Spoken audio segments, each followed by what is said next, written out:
It's scheduled time to begin. We would like to start our presentation about our new medium-term management plan, Sail Green Drive Transformations 2026, A Passion for Planetary Wellbeing. I'm Kamina, head of PR. I'll be serving as moderator today. Before starting, we'd like to play you a video about our new medium-term plan. It's about 30 seconds. After that, the members will be showing up.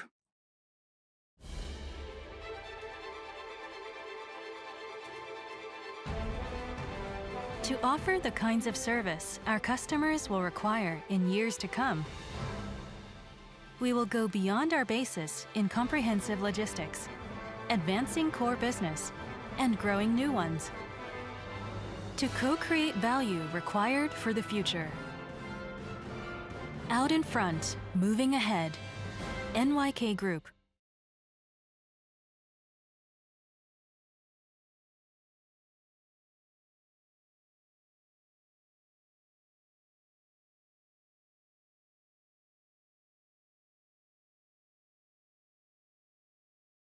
I'd like to introduce the presenters. Mr. Nagasawa, President, Representative Director, and CEO, to your right.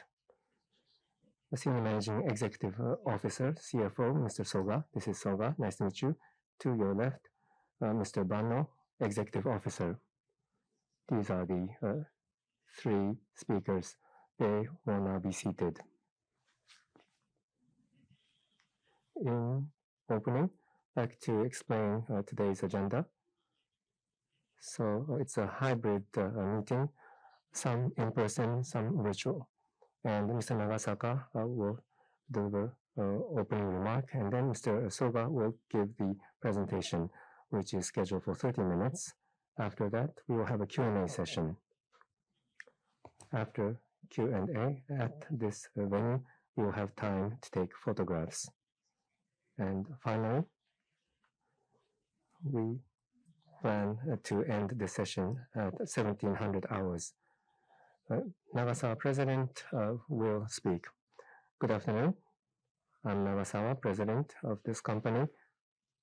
And thank you for coming to our announcement of the new medium-term management plan, Sail Green Drive Transformations 2026, A Passion for Planetary Wellbeing. We're very grateful that you are here. And I'm sure some of you are listening online, but I want to thank you for your support to our group's business. Now, in making this announcement, I would like to say a few words briefly. Currently, we have this current medium-term management plan that will end this month. And the business environment changed dramatically during this time. And from within and from outside, there has been voices that we need to revise the medium-term plan. But because the changes were so dramatic, we wanted to carefully examine the situation of the business and put together a new medium-term business management plan. So last year, to prepare, we established a task force of young executive officers thinking about what we need to be in 2050, and then backcasting from that and discussing what we need to do. And the management committee has then refined that into the new medium-term management plan. And we have outside directors and outside auditors joining in the debate in putting together this plan. And the contents will be explained later by Mr. Soga, who will be the new CEO. And the point is the ESG management that we have been doing, we're going to promote that further. And also the cash that has been accumulated and the cash that will be accumulated in the next 4 years, how to allocate that and what are we going to invest in. That is going to be easy, and we're going to focus on current business and also invest in new business.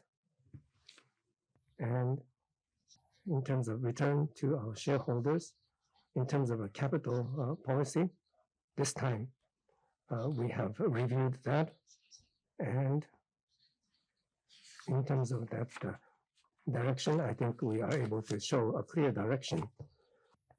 Finally, this past Tuesday, we have acquired all the shares of Nihon Commerce Koku, or rather, we have sold it to the ANA Holdings. And so concerning this company,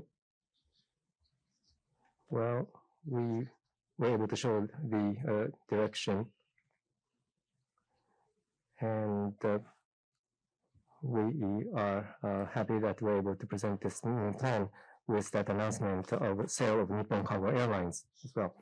So now we will have Mr. Soga, who will present the new plan, who will be the new CEO from April. Good afternoon. I'm Soga, CFO. Thank you very much for joining us today. I'd like to start by explaining our new Medium-Term Management Plan, MTMP, which is available on the website or on the screen for you to see.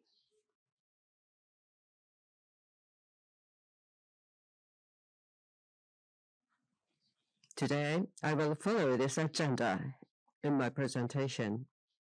This MTMP consists of a management strategy to ensure that our group is a business group that contributes to society while achieving sustainable growth, and a new financial strategy to promote management with an awareness of improving capital efficiency.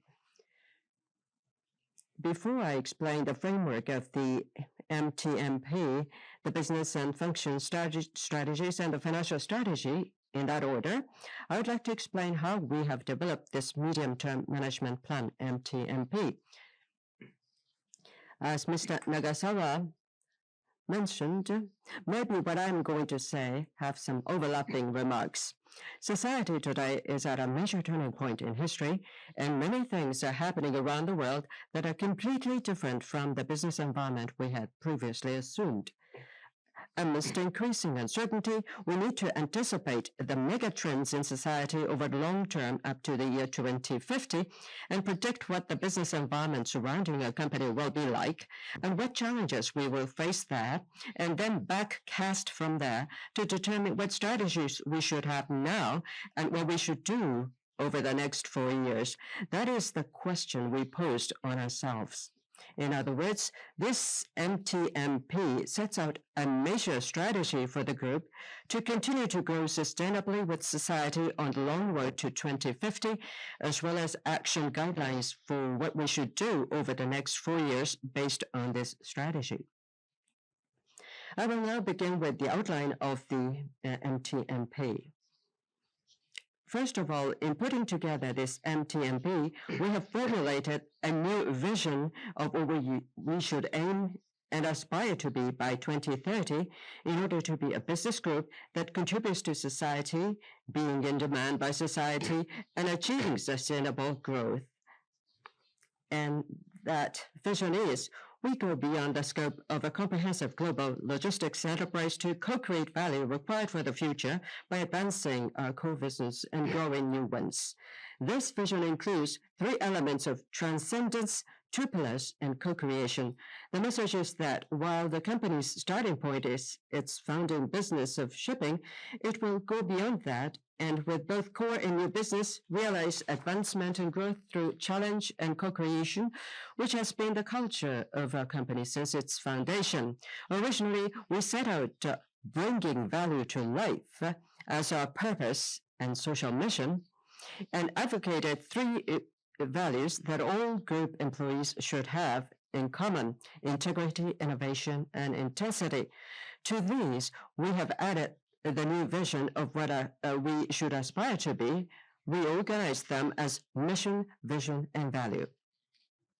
This MTMP can be set to indicate specific management strategies and action guidelines for realizing the vision, which is the image that we should aim for. This slide shows the backcasting mentioned at the beginning, where we have analyzed mega trends in 4 areas: population, globalization, technology, and environment, in order to forecast the world in 2050 and the business environment in which we will operate. This is a summary of the megatrend analysis, and we have extracted the implications for our business from the perspective of 4 megatrends.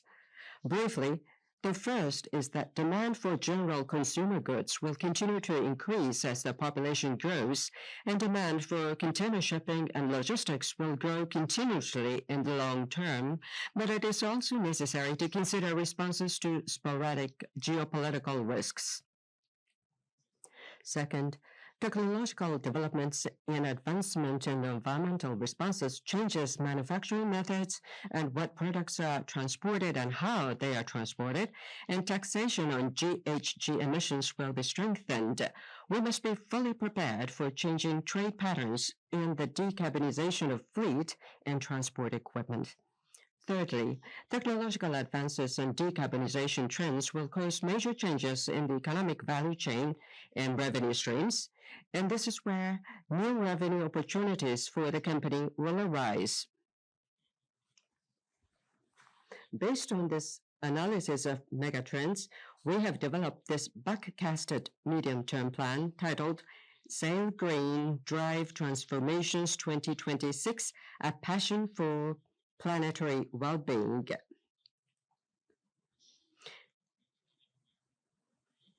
It expresses the will to put ESG management at the core, and in particular, the passion for decarbonization activities to protect the global environment and the will to powerfully drive change. This slide shows the direction that each of our business should aim for based on opportunities and risks in each business. I will not go into details here, but based on this assumed direction, we have set the target for our management strategy for each business unit as shown in the next slide. First, we will strengthen the liner and logistics business, that is, expand the scale of our container ship business through the ONE framework, and strengthen USEN logistics as the core of our network.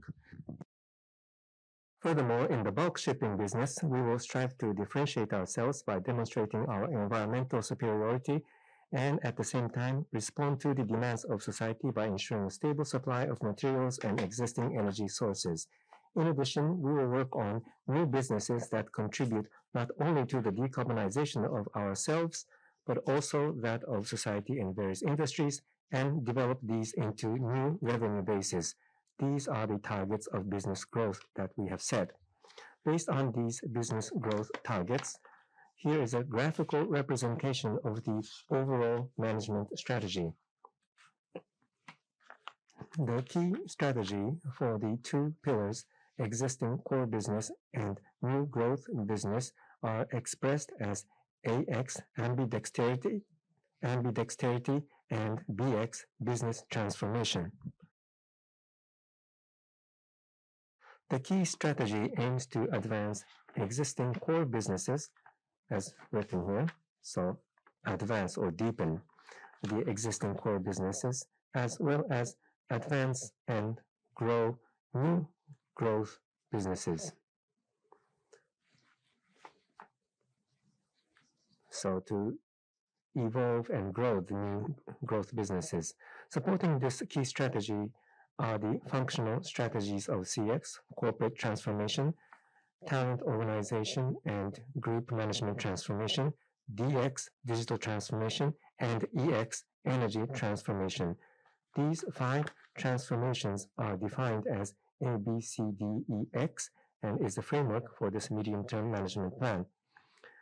I will now briefly explain our key strategy, AX, ambidextrous management. The 4-quadrant diagram on this slide starts with the knowledge and core competence of our core business. There's the market customers axis going to the upper right, and the technologies services axis going to the lower right. In between, we show three directions of business creation in new fields. The first is to develop new markets and customers with our existing technologies and services. The second is to sell new technologies and services to our existing markets and customers. And the third is to develop new markets and customers with new technologies and services. We will work on our growth strategy of creating new businesses and advancing our core businesses with our ambidextrous management to increase the value of the entire group's businesses. These challenges will be firmly supported by CX, corporate transformation, the talent organization, and group management transformation shown on the left. In terms of advancing our core business, in our liner and logistics business, until now we have been focusing on getting the newly established container ship operations, ONE, on track. But going forward, we will position the container ship business as one of the core businesses, and through the ONE framework, we will strive to expand the scale of this business.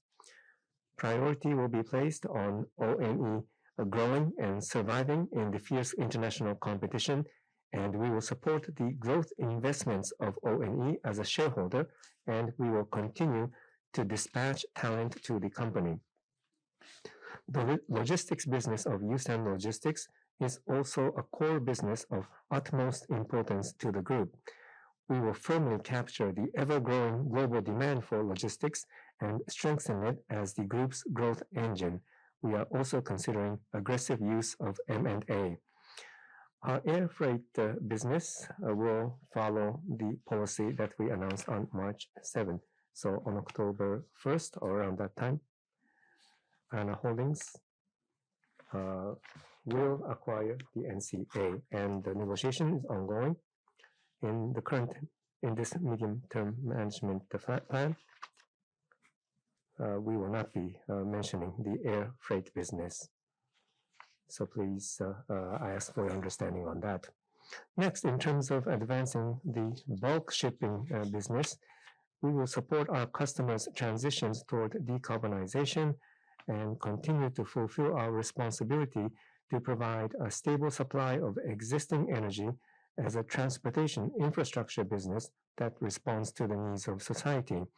On the other hand, we're aware of the risk that demand for transportation of iron ore, coal, and petroleum in developed countries, including Japan, will peak out, and we will optimize our fleet portfolio from multiple angles and continue to make necessary investments while balancing the risk of creating stranded assets.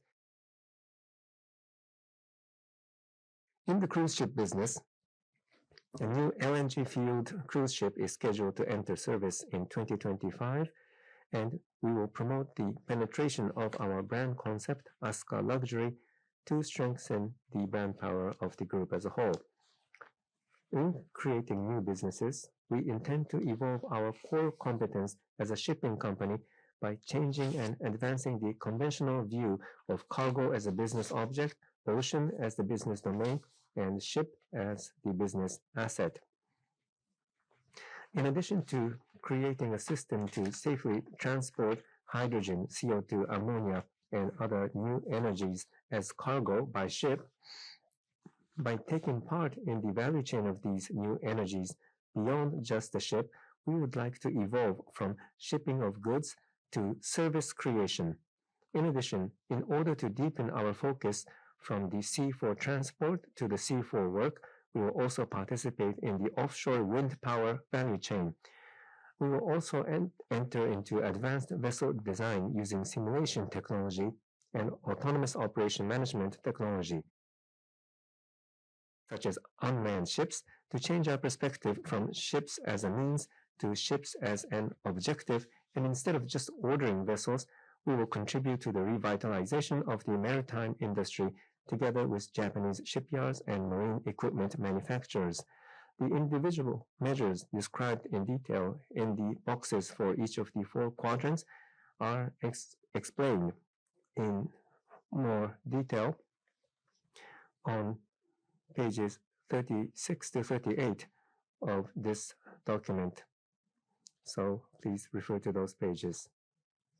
Next, I'd like to explain the functional strategies CX, DX, and EX that support this ambidextrous management. The first topic is the talent and organizational transformation under CX. As shown in the slide, we will promote recruiting, developing, and energizing diverse talent to play an active role in realizing ambidextrous management, while at the same time strengthening the HR corporate function that support them so that each of the 35,000 group employees can utilize their abilities in the group's various challenges. In addition, we will promote the aforementioned mission, vision, and value and foster an inclusive corporate culture that makes decisions based on diverse perspectives. We consider the transformation of group management to be another important CX measure. We will increase vision sharing and engagement across the group and prepare a platform to fully commit to potentials of group companies. The further evolution of governance is another important CX. In January this year, the company announced its transition to a company with an audit committee. The aim is to speed up decision-making by delegating the authority to make important business decisions to the executive directors and to strengthen the function of the board of directors by focusing on deliberations on matters that will enhance corporate value, such as medium to long-term management strategy and sustainability. At the same time, the monitoring function of the board of directors will be strengthened by appointing a director who is also a member of the audit committee. The formal transition will take place after approval at the general meeting of shareholders to be held in June. Next, digital transformation, DX. We have already started to develop the infrastructure such as digital talent development, data use, core system update, and IT security updates. What we would like to promote in particular in the future is the right-hand side of the slide, the flow of generating resources through rationalization and linking them to new business, and to foster a culture that generates new businesses through the group's internal incubation program. From here, I will explain about EX, energy transformation. Decarbonization is a great challenge for both society and our company, but we will systematically accelerate various initiatives to ensure that we achieve net zero emissions in 2050 as a group that contributes to society and experiences sustainable growth. As a Scope 1 GHG reduction strategy for 2030 on the way to 2050 net zero, we will reduce GHG emissions by focusing on the 4 reduction levers on the right-hand side of the slide: hardware and fuel conversion, optimal operations, energy-saving technology implementation, and use of biofuels. These are not things we can do on our own, but are areas that we will co-create together with shipyards, marine equipment manufacturers, fuel suppliers, and many others. Internally, we will establish an ESG strategy headquarters in April. This headquarters will play a central role in controlling these 4 reduction levers and strengthening the system to reduce GHG emissions in cooperation with internal and external parties. We're also planning to fully introduce the internal carbon pricing ICP system in investment decisions. In terms of decarbonization of international vessels, we aim to reduce GHG emissions by 30% or more by 2030 by promoting the introduction of new LNG fuel vessels as part of fuel conversion and by making maximum use of technologies that contribute to GHG reduction in terms of operations. The fuel conversion will be further enhanced through the full-scale introduction and expansion of the number of zero-emission vessels, mainly new ammonia-fueled vessels, to accelerate the reduction of GHG emissions. For ship types that are not easy to decarbonize, we aim to achieve net zero emissions by 2050 through the use of biofuels and utilization of carbon offsets. The planned investment in the vessel decarbonization is in the order of 450 billion yen by 2030. The breakdown is 430 billion yen for new construction, including fuel conversion to LNG fuel vessels, and another 10 billion yen each for optimal operation and implementation of the latest energy-saving technologies. Out of the 430 billion yen for hardware, the premium for fuel conversion is expected to be 80 billion yen, and the number of low-carbon and decarbonized vessels scheduled for construction between 2023 and 2030 is currently expected to be 45. A vessel fuel conversion scenario is shown on the slide. I repeat, up to 2030, we will promote the introduction of new LNG-fueled vessels in each vessel type to take the lead in reducing GHG emissions. From around 2030 onwards, the main scenario is to convert to new ammonia-fueled vessels with accelerated introduction from around 2035. For vessel types where conversion to gas fuels such as LNG and ammonia is difficult, the introduction of biofuels and methanol fuels will be accelerated. Lastly, I'd like to explain our financial policy, including our capital policy. First, regarding our investment plan.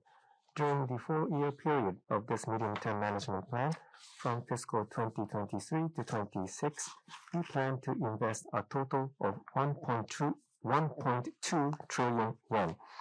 Our main investments will include 560 billion yen to advance our core businesses, including fleet expansion of LNG carriers that contribute to the decarbonization of society, 460 billion yen in new shipbuilding, which will contribute to low carbon and decarbonization through fuel conversion and M&A in the logistics sector, and 100 billion yen for new businesses such as offshore wind power, participation in the hydrogen and ammonia value chains, and space-related businesses. Next, I'd like to explain our shareholder return policy. During this medium-term management plan, we intend to offer shareholder returns with capital efficiency improvements in mind. First, we will acquire 200 billion yen worth of treasury stocks over the 2 years from fiscal 2023 to 24. Second, as for our dividend policy, we will increase the target payout ratio from 25 to 30%. In addition, we will set a minimum dividend of 100 yen per share and strive to realize stable dividends even at times of downward business volatility. In the case of upward business volatility, then 30%, of course, will be applied. And if capital accumulates even further, then based on consideration of investment opportunities and business environment, we will dynamically offer additional returns, thus expanding our TSR. We will explain more specific details of shareholder returns at the time of each fiscal year's earnings announcement. As a supplementary note, we have considered not just dividend payout ratio, but other dividend policies, including the use of DOE. But given the volatile nature of our business, especially ocean freight, we have decided that the simple form of dividend payout ratio and minimum dividend is most beneficial. So there is no upper limit, but there is the floor. And that system we felt is the simplest and is the most beneficial to both shareholders and the company. So we decided to take this approach. Based on these considerations, our 4-year cash allocation plan is as shown. It's designed to achieve both increased capital efficiency and investment for growth while maintaining our current credit rating. So on the left-hand side, you see the cash in. In addition to the operating cash flow generated during the medium-term plan, we will effectively utilize the stock of free cash flow, which has been significantly positive over the past 2 years. The cash outside on the right summarizes our business investment policy and shareholder return policy for the next 4 years, which I've explained to you. A portion of the cash out you see lower right in a circle. That is earmarked as management allocation, which will be strategically allocated by assessing investment opportunities and the business environment, thus ensuring a certain degree of flexibility in its utilization. In our financial strategy for this medium-term management plan, we have considered the ideal capital structure and shareholders' equity. The ONE business is a long-term growth business, but a highly volatile business, so we will allocate 100% equity to its assets and ensure an ample risk buffer for assets other than ONE. In light of capital efficiency enhancement, we believe it is appropriate to allocate 40 to 50% of shareholders' equity. Now, the shareholders' equity figure is presented in a different way than in the past. Being a shipping company, we have charter fee liabilities, and under the current Japanese accounting standards, such charter fee liabilities can be off balance sheet, and that is how we have treated this. On the other hand, recent accounting standard revisions and the IFRS standard adopted around the world treats charter fee liabilities as lease. Japanese standards, accounting standards, may follow suit and be changed. So here, previously we were treating it off balance, but on this document we are treating it on balance sheet. So in here you see the item on the lower right that's labeled charter fee liabilities. On this basis, we believe that equity ratio or shareholders' equity ratio of 40 to 50% is appropriate for assets other than ONE. Based on these two capital structure concepts, we believe that the total of these two should be the ideal capital structure and shareholders' equity ratio for the company as a consolidated entity. The figure on the left shows that. Based on these ideas, we have set the financial indicators on the left-hand side of the slide as our management targets for 2030. The major point is that we will make full use of ROIC from fiscal 2023. With that, we aim to enhance the intrinsic business profitability and further expand corporate value. We aim to achieve ROIC of 6.5% or more, current profit of 200 to 300 billion yen, and ROE of 8 to 10%.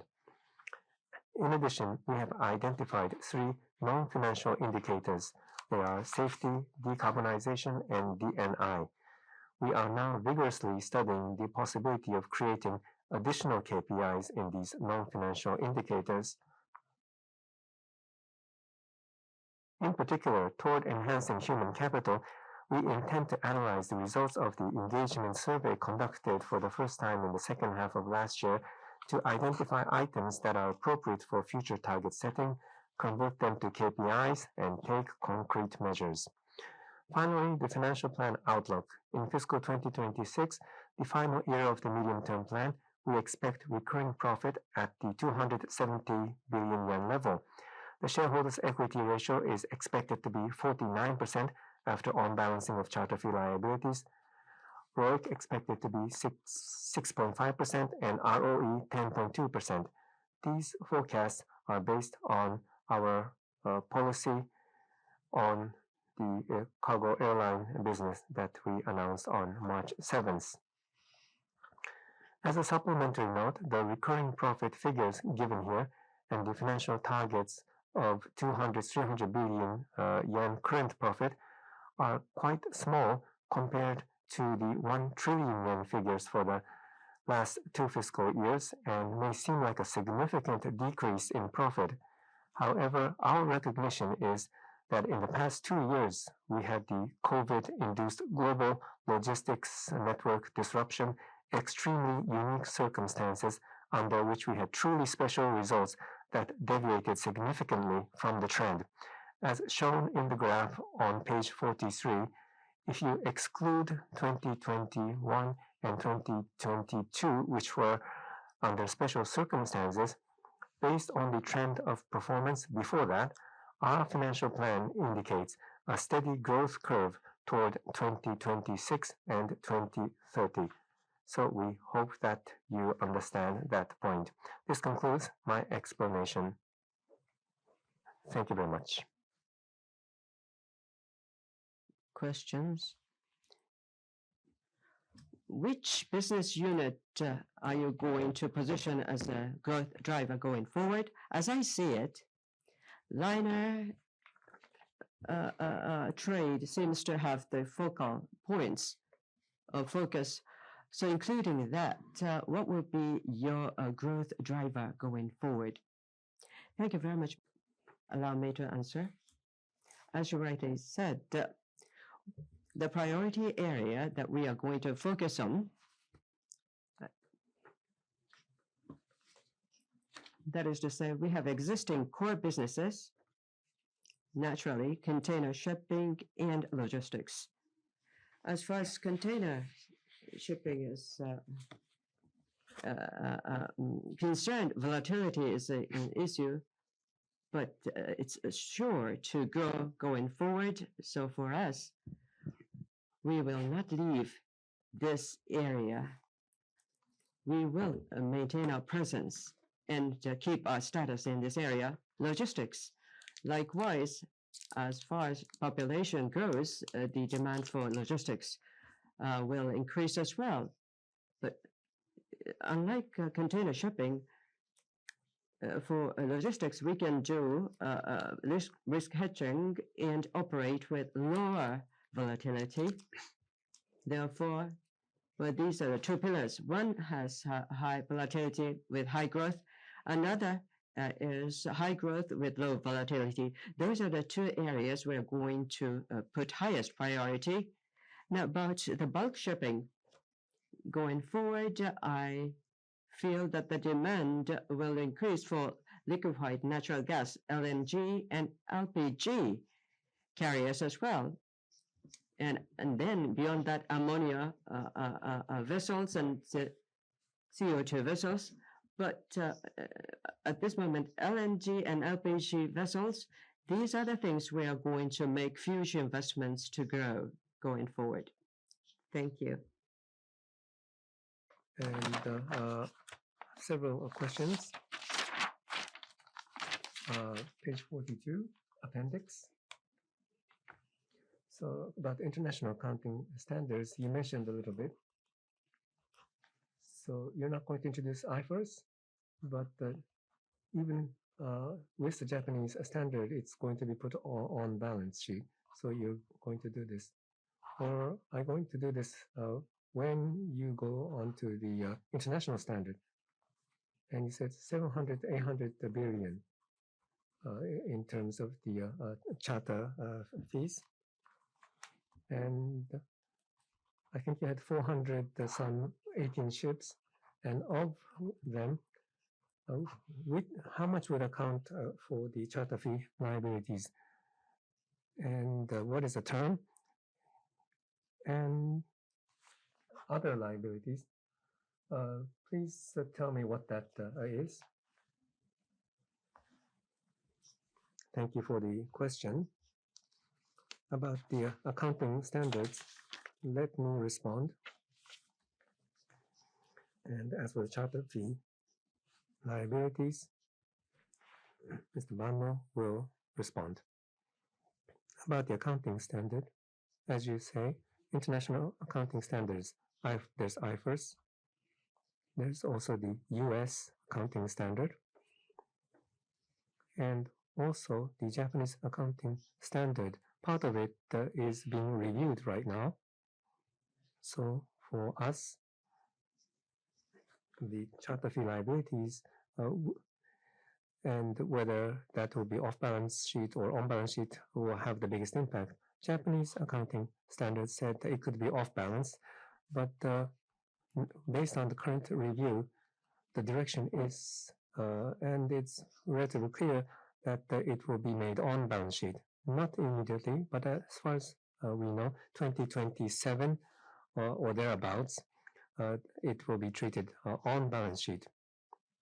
So in any case, regardless of which accounting standard you use, it's going to be put on the balance sheet. So we need to prepare for when the Japanese standards would change, and also IFRS. We're considering whether we can introduce this, and so we are making those considerations at this time. So that's the response about the accounting standards. The latter part of the questions, the other part, the other liabilities. This chart itself just shows that the charter fee liabilities were put in a different place, and the other part just shows the balance sheet. So other than shareholders' equity, and other than the interest-bearing debt charter fee liabilities, everything else is just put into that others. All kinds of things put in there. Sorry for a detailed question, but what is the term duration for the charter fee liabilities? Like more than 1 year should be off balance sheet or whatever? Or what's being calculated? If it's longer, or if it's 8 years, then there's the 8-year worth of the liabilities. But if it's shorter, it will be the amount for that. Within 1 year, you would not include. You don't take that kind of approach.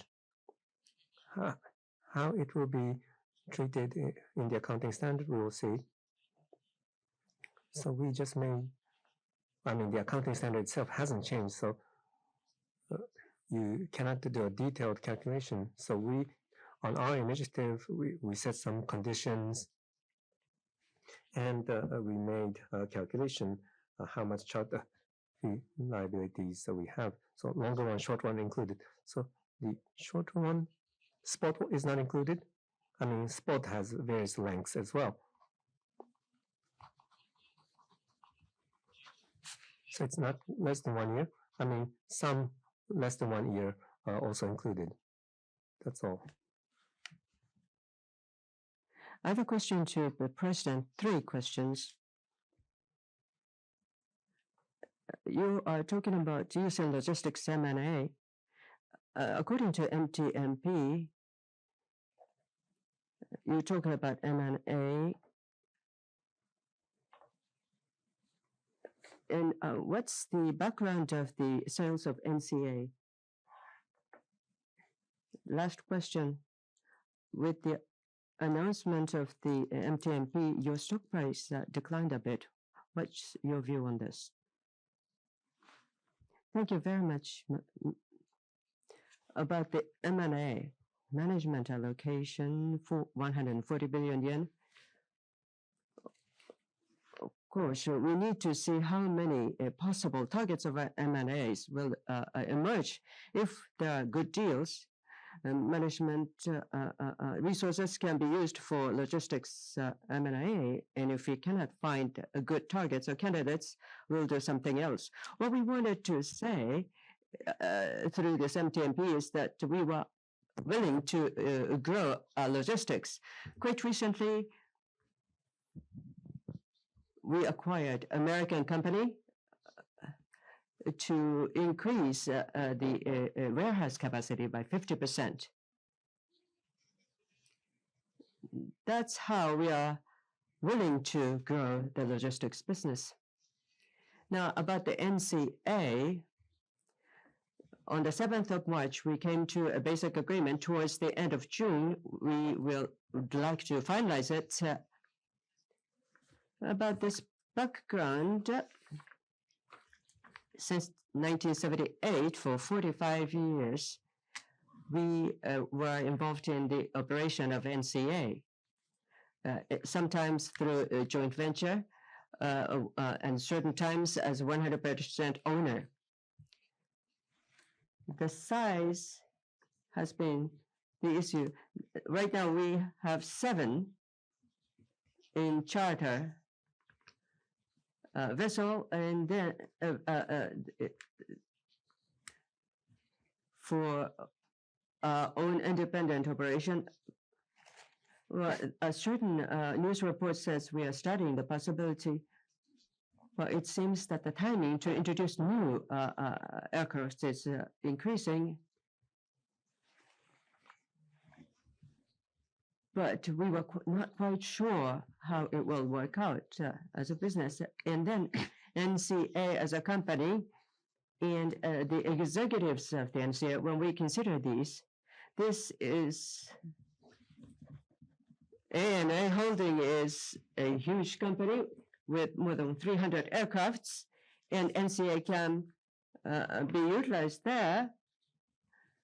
And for cargo transport, NCA is excellent. So within ANA Holding,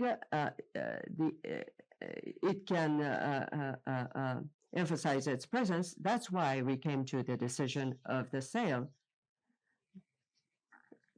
With ANA Holdings, we are going to work out the details. But throughout the negotiation, ANA Holding showed a very sincere attitude, and we will continue to discuss with them so that the NCA as a company and NCA employees can continue to work comfortably under ANA Holding. Now, about the stock price, we were quite shocked. Why is it the case that the stock price went down? As Mr. Soga explained, for us, we are a shipping industry, and we showed the minimum dividend level of 100 yen, and then purchasing of the treasury stock by 200 billion, and payout ratio we raised from 25 to 30%. So all good news, we thought, but why is it the case that the stock price declined? So I was discussing this with Mr. Soga before this. It was unexpected. That came as a shock to me. Thank you.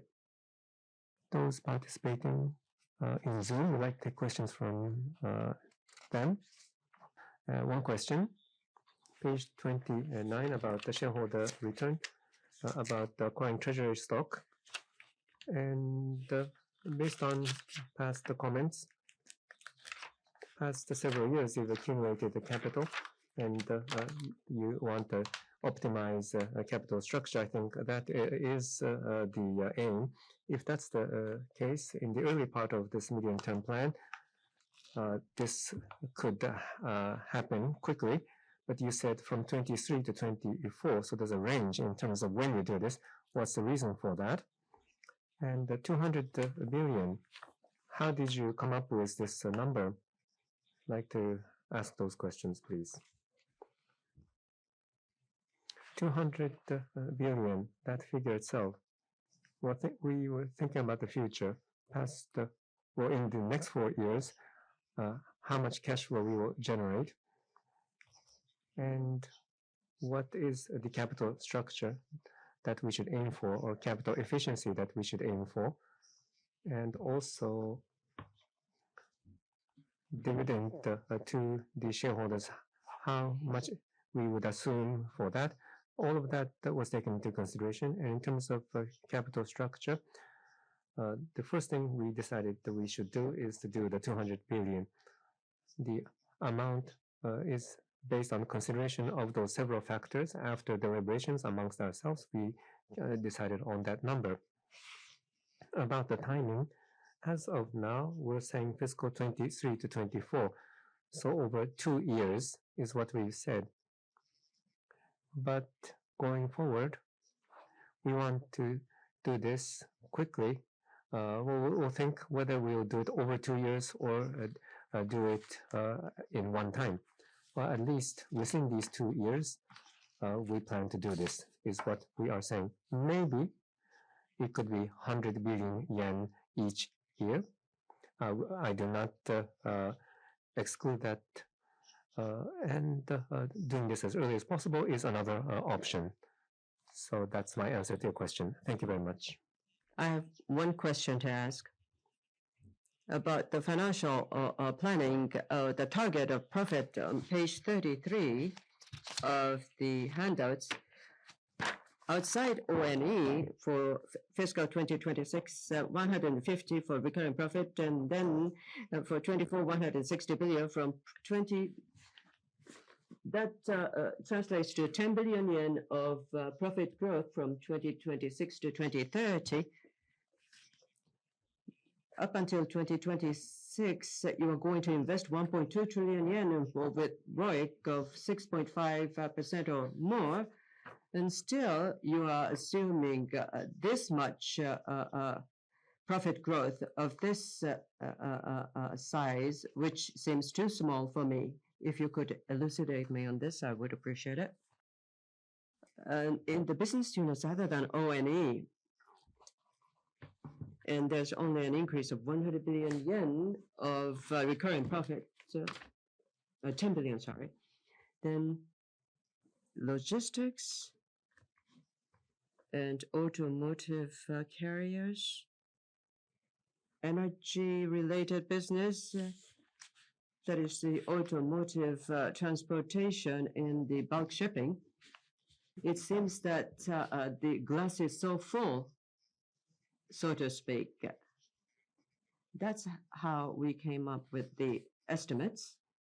Actually, from 2026, let's say at 2029, logistics will increase a lot, and then towards 2030, it will slow down. Automotive, transport, and energy, from 2027, the profit will grow. So you may feel somewhat uncomfortable, but from our perspective now, this is our estimates. We have core businesses and new businesses going forward. We have to recover from the existing business, starting from 2029 and 2030. That's we have to do, recovery. So these are the numbers we came up with from these factors. Well, I don't know whether I answered you a question or not, but this is what I have to say. Thank you. So 2020, up until 2026, there are things you can recover. Then 2029, 2030, within this 10-year vision and the latter half, there are certain things you are going to recover. Is my image correct? Yes, but the recovery itself will take more years, a lot more years. It's just the starting of the recovery period. Thank you. Thank you. I understood. Thank you. I'd like to ask one question. Page 30, talk about the cash allocation. Now, if we look at operating cash flow, if you're not able to earn as much as you expect, then the 200 billion treasury stock purchase, are you going to do it by borrowing money? Or if you have lower operating cash flow than projection, then treasury stock purchase, maybe less than 200 billion, what's your policy there? Thank you for the question. Well, current projection, we're looking at 23, 24. What kind of projections we have for those 2 years? We have not publicized them yet. In May, when we announce our earnings, we will show the prospects, and we're currently tabulating. And based on that, the 23, 24 treasury stock purchase 200 billion. We are planning to do it no matter what.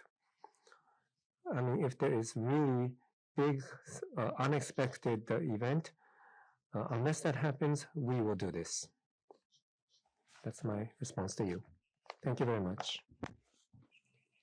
Simply, I have two questions. First, ONE about the profit plan. The assumptions, what are the assumptions of this profit? Is it 2026 when things get normalized? That's my first question. My second question. Toward the ONE's asset, you shared with us how much shareholders' equity you're going to have. And ONE has the deposit equal to shareholders' equity, and then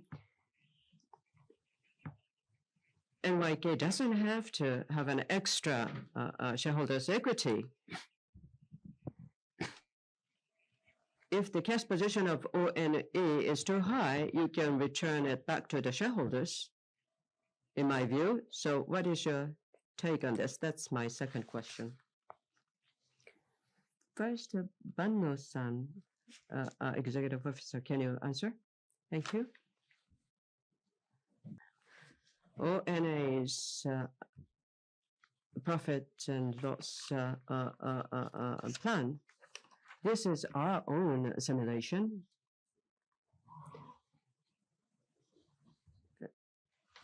We have not come to the agreement with the shareholders, three shareholders. This is based on the long-term plan. We have not announced a very solid midterm plan. This is just a simulation that we did. But the current market, as you know, the level is declining during the COVID. And I'm sure this will improve, not quite shortly, but it will improve going forward. This is we feel that this is an extraordinary level, and steadily this will increase. And that's why we came up with this number. About the second question, already ONE has the asset, accumulated cash. So it seems that NYK doesn't have to accumulate the shareholders' equity on NYK part. You said, how do we balance asset and equity for ONE? Well, we are in the midst of a discussion with shareholders. Essentially, we need to increase the size or magnitude. Well, it's not an agreement, a finalized agreement. This is how we feel. But ONE, well, toward ONE, we need to make certain investment going forward. And the cash accumulated is equal to the asset, but on a long-term basis, it's going to be diverted to investment. Container business at ONE, as Mr. Soga said, has a high level of liability. So our internal calculation is that shareholders' equity should be 100% to counter the asset. That's why we came up with this level of shareholders' equity. Thank you. And if I may add, ONE itself at this moment for the investment plan, there has been some ambiguity, but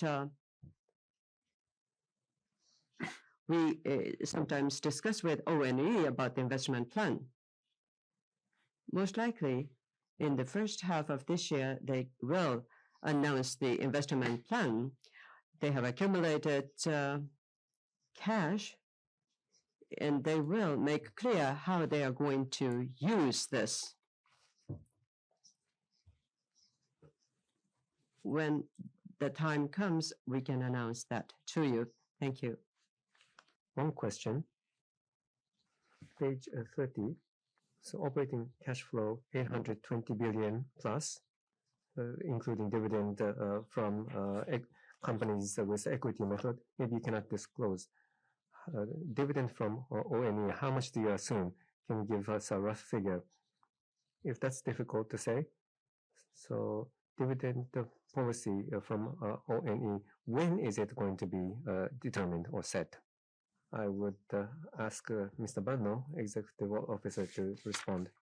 ONE dividends, of course, an amount has been reflected here, but I'm sorry, we would like to refrain from giving you figures. So amongst the three shareholders, there was a previous question to which I responded, and I explained how much cash should ONE hold, how much should be put into investment. That kind of discussion is ongoing steadily, but we have not come to a final conclusion, so I can't answer that question, how much. Okay, thank you. We have received some answers in the chat box. The payout ratio you set at 30% limit. What is the reason? Have you studied, reviewed to make it even higher? Second question, what is the reason for introducing the minimum dividend and why is it 100 yen? Are you going to study the possibility of increasing the minimum dividend at higher than 100 yen? Thank you. About the payout ratio at 30%, have we not studied the possibility of making it higher? Earlier, as I said earlier, 200 billion yen of purchasing treasury stock and 30% payout ratio. We have stock and the prediction of the cash flow going forward. Considering all these, and we try to improve the capital efficiency and what are the investment opportunities, what are the contents of investment, we need to examine all these, and we have to consider ratings. We put so much emphasis on rating.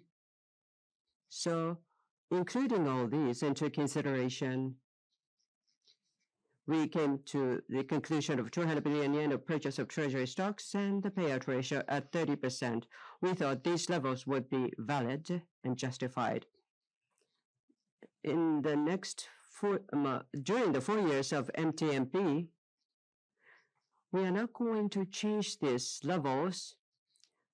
The reason why we decide on the 100 yen minimum dividend, even if the volatility goes downward, we want to have the guarantee, well, probably I shouldn't use the word guarantee, but we need to give a certain stable level of dividend. Let's say the stock price, current stock price, well, today there was a dip, but looking at the stock price, what would be the rate of return?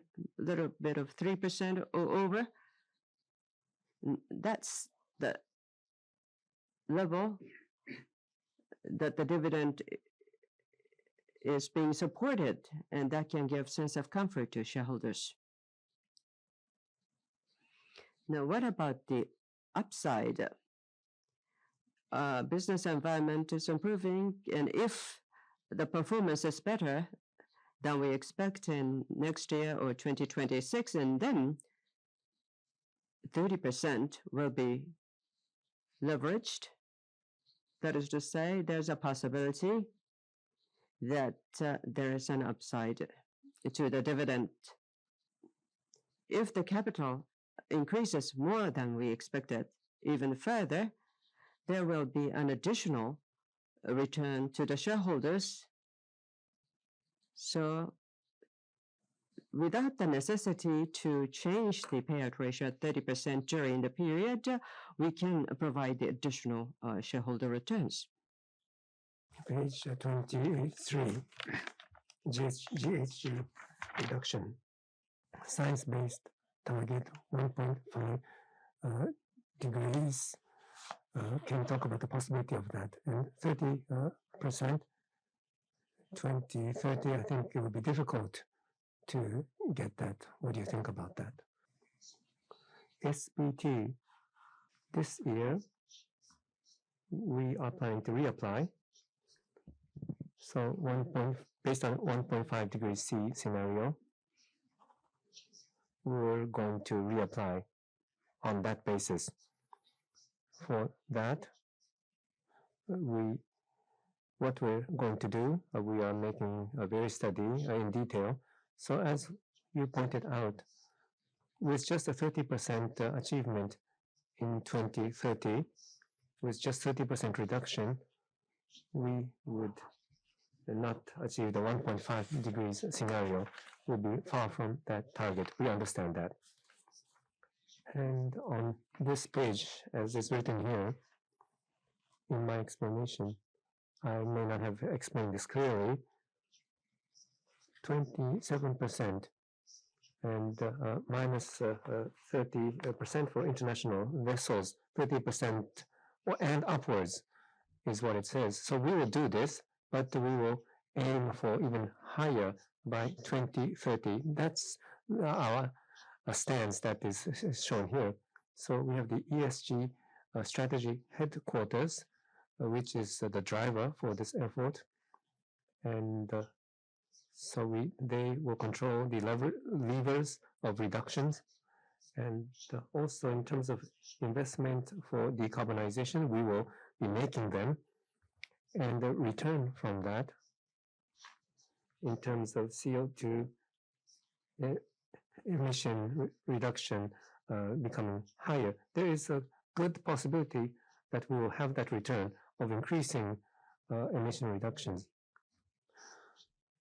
So if you add all of that, it's minus 30% from minus 30%. So that means that we will be investing and we want to increase that reduction further. And we want to come closer to the SBT 1.5 degrees C scenario toward 2023. We're going to make our best efforts.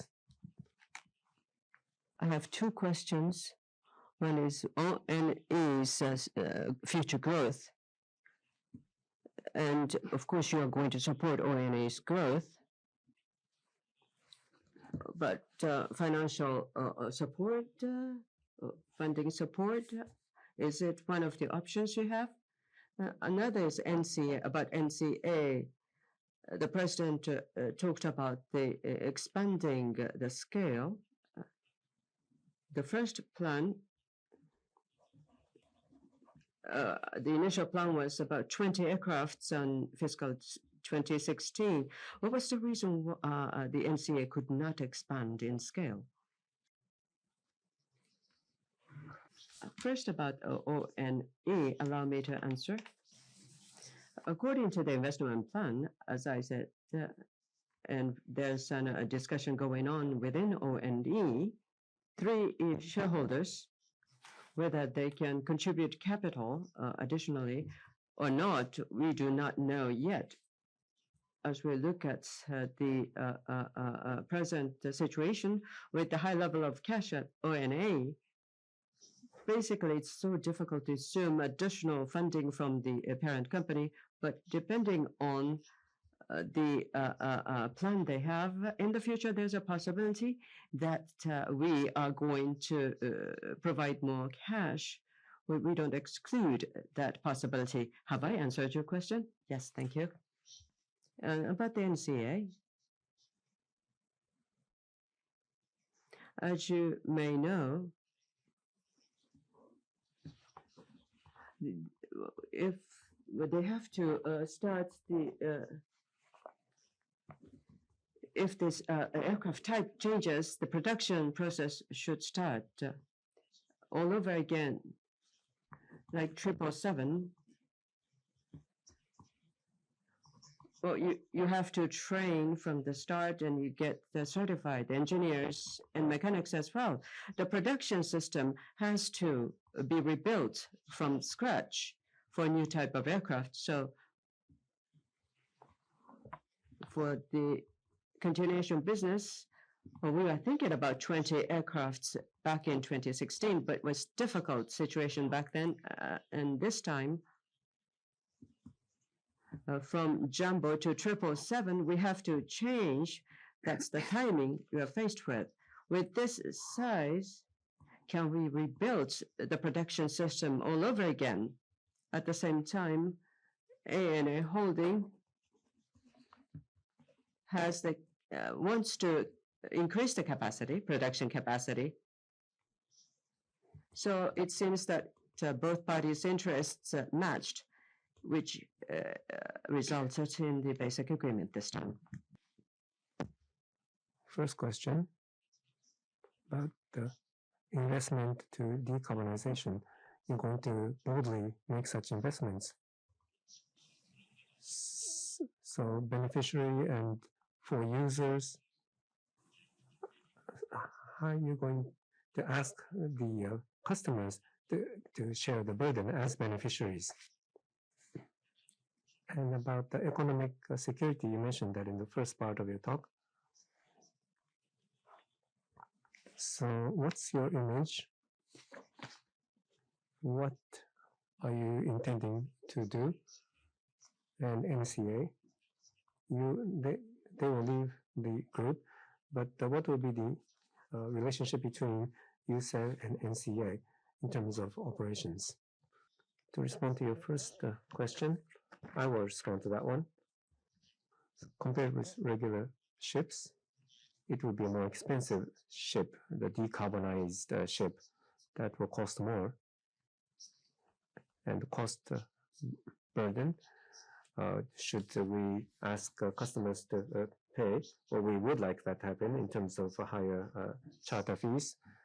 But in actuality, this cost something that should be borne by society as a whole to protect the environment, to protect the earth. Society as a whole is what we think should happen. So we, the shippers, and the clients will also share some burden. We're always talking about this. We're asking, could you take this amount of burden and also enjoy the benefits, talking with the shippers and others. So CO2, there's going to be carbon tax in the future. And Nagasawa is always saying CO2 is going to become a cost. And the CO2 emissions, if you have ships where you can have lower CO2, that will be a great benefit for our customers. And so we are talking with our customers from that perspective. Now, customers also, they have this scope 1 and scope 2 emissions, and they're taking various measures to lower emissions from scope 1 and 2. And in terms of cost burden, it's not an environment that they will immediately be willing to take on that burden. That's what we feel from the negotiations. So we need to be frank with each other and talk how we move forward. We're connected in each value chain, supply chain. And so how to share that with support of the government agencies. I think we would like to continue this kind of discussions in various ways. So some European shippers, consignors, they're willing to pay premium. And so slowly, what we are trying to explain is starting to be accepted. It will take time, but we will like to move forward with that stance. The second question about economic security, so talking about geopolitical risk, there is the Russia-Ukraine issue, and Saharan LNG, we were involved. So specific responses we had to take, and we accumulated knowledge and experience around that. And so these kinds of geopolitical risks, they are starting to emerge in some other areas, or it might happen in the future. So for that, we'd like to use our knowledge and experiment that we've accumulated, and we need to sort out what we need to decide and how we should prepare. How to respond when something happens, like changing the route. So we, inclusive of that, we would like to make the necessary preparations. Third question was NCA. Concerning NCA, as we said, Yusan Logistics and ourselves within the medium-term management plan, we place it as a major pillar, as a growth strategy. So for the current NCA, the biggest client is Mitsu. Yusan Logistics share compared with Mitsu is relatively smaller, but the Yusan Logistics becoming stronger, and so at NCA and the ANA Holdings, we want them to become a major customer. So that will be the air freight business position of Yusan. The next will be the final question. Thank you for waiting. Mr. Soga talked about lower volatility business area. For example, offshore wind power generation can be one, or hydrogen value chain is another. Is that the case? For new business and the core business, what's the proportion for each in percentage term going forward? About the LNG investment of 300 billion yen, which is quite high, if you could elaborate more on this, I would appreciate it. Finally, in implementing this MTMP, Mr. Sogas, please share with us your passion about implementing this MTMP, Mr. Soga. Asked a question to which I gave an answer. And what I said was that within the core business, the priority area that we focus on, container business and logistics and LNG carriers and LPG carriers. Naturally, this is a two-pillar strategy. How can we explore new businesses and the contents of the new business, just like Mr. Minagi said, for example, that include offshore wind power generation or energy-related businesses. So what's the percentage for each? In terms of the size of the business, if I may say, for the 4 years, the core businesses accounts for so much. Let's say 60-40, 80-20. I cannot say that at this moment. We saw seeds, and we are proceeding with this.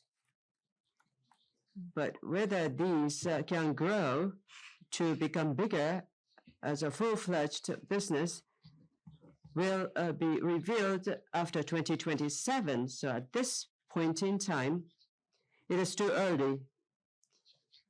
It's still a sapling. But in terms of the size of the investment,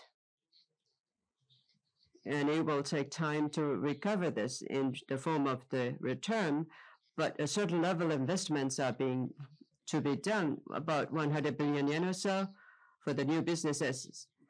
And total is 1.2 trillion of investments. So for new business investment is about 10%, a little bit more than 10%. That's how we start. However, it is not restricted there. If there are more seeds, we would like to invest more. More LNG carriers, 300 billion. This is the core business. The demand for LNG was quite keenly felt by Russian-Ukraine conflict. In terms of decarbonization, LNG-fueled vessels is increasing in number. Southeast Asia and emerging economies, they are shift from coal-fired power generation to LNG-fired power generation. So globally, the demand for LNG is likely to remain high. Various reports talk about this. So the demand for the LNG carrier will likely to continue. So it should be one of the stable business, and we will give a prioritized investment into this sector. Finally, in implementing MTMP, what is the level of my passion? Thank you for your question. You ask this question, that means so much to me. I feel honored to be asked. But today, our stock price declined a lot, and I have to apologize. In terms of financial plan, this is the first time in the history of NYL that we introduced such detailed MTMP. This proves that not only we ourselves, but our stakeholders are serious in expanding this business, and investors, including the will of the investors, together with them, we are committed to expand the business. As a reflection of such passion, we came up with the capital policies and financial policy. We discussed so much, and that culminated in the form of this MTMP. The numbers, the profit, well, it used to be 1 trillion, and now it's 200 billion, 300 billion, you may say so. But 5 years ago, we announced the target of recurring profit. We announced at that time was 80 billion to 100 billion. And then 5 years hence, we are talking about 200 billion to 300 billion. So compared to 5 years ago, it's double or triple the level. We have been solidifying our foundation, and we are ready to move forward. So based on this MTMP, we know what we should do. So we will implement this fair and square. After 4 years, when we look back on this MTMP, I would like to share my conviction that we have done a good job. I would like to ask for your continued support. Thank you. Thank you for giving us so much questions, and thank you for staying for a long time. For additional question, please send it to the IR department. We will respond.